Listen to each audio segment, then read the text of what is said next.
हर हर महादेव। जय माँ काली। माँ से प्रार्थना, माँ काली से प्रार्थना कैसे करें? मुझे माँ से प्रार्थना करना बहुत पसंद है। प्रार्थना एक बहुत ही व्यक्तिगत चीज़ है। माँ काली आपकी प्रार्थना के हृदय, उनके प्रेम को महसूस करेंगी। अगर मैं आपसे कहूँ कि इस तरह से प्रार्थना करो, लेकिन यह आपके हृदय में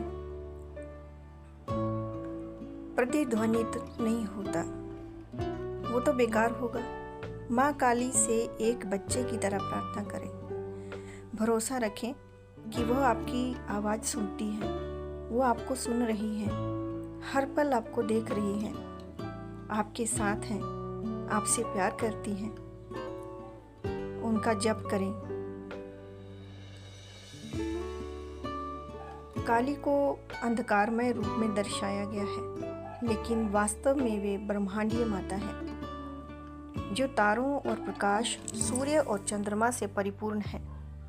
यदि ओम क्रीम कालिकाय नमः का मंत्र सचमुच आपके हृदय से निकलता है, जय माँ काली आपके हृदय से निकलता है, तो अवश्य इसका प्रयोग करें, उसका जप करें। काली को माँ समझें। सचमुच में वो आपकी माँ है। वो आपके हर दुख दर्द में आपके साथ है। वो आपसे भिन्न नहीं है। अगर आप उनसे हृदय से प्रेम करते हैं तो आपकी भक्ति के लिए योगानंद के जीवन का यह क्षण प्रेरणादायी लग सकता है। स्वामी क्रियानंद द्वारा लिखित द न्यू पाठ से। एक बार अपने रेगिस्तान एकांतवास में ध्यान के बाद योगानंद ने उपस्थित शिष्यों से कहा, यह ओम का साम्राज्य है, सुनो। केवल ओम सुनना ही पर्याप्त नहीं है, तुम्हें उस आंतरिक ध्वनि में विलीन हो जाना चाहिए। ओम दिव्य माँ है। ओम काली, ओम काली, ओम काली, सुनो। ओह कितना सुंदर है।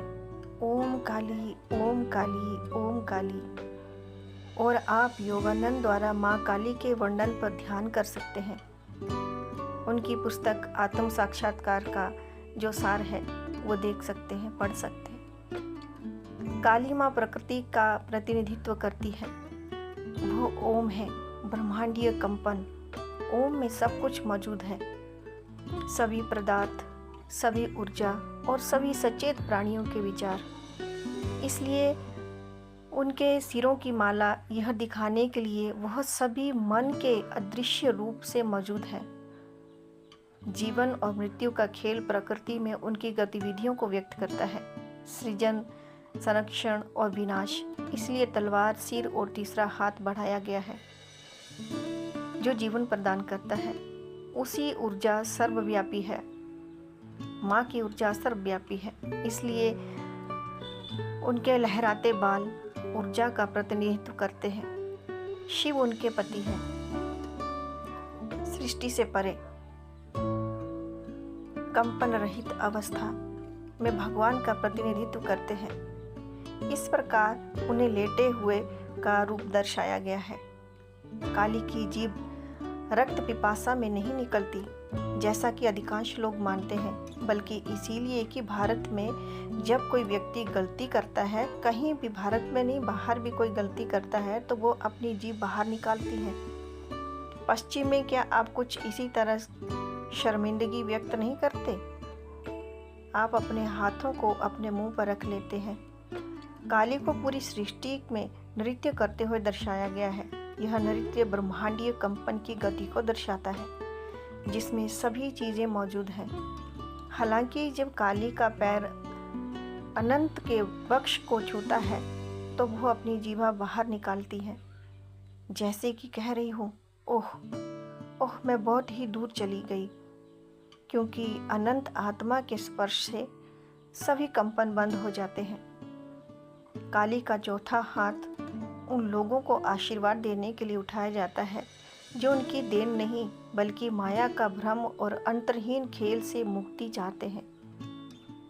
जो लोग खुद को प्रकृति की बाहरी अभिव्यक्तियों से अभिव्यक्तियों के प्रति आकर्षित महसूस करते हैं, उन्हें जन्म जन्मांतर के माध्यम से जीवन और मृत्यु के अंतहीन चक्र को जारी रखना चाहिए। हालांकि जो भक्त ब्रह्मांडीय खेल से मुक्त के लिए गहराई से तरसते हैं, वे अंतर आत्मा में भगवान की पूजन करते हैं। ध्यान के माध्यम से वे अनंत ओम में विलीन हो जाते हैं और ओम के साथ एकता से वे सृष्टि से परे चले जाते हैं। अपनी चेतना को ईश्वर के साथ जोड़ते हैं।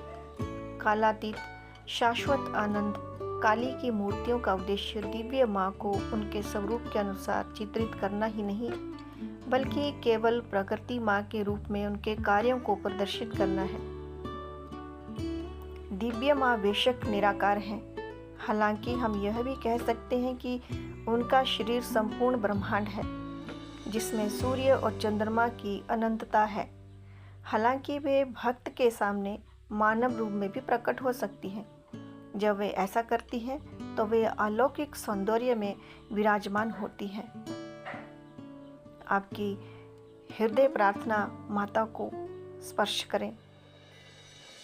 यही मेरी प्रार्थना है कि माँ सब पर अपना आशीर्वाद बनाए रखें। हर हर महादेव।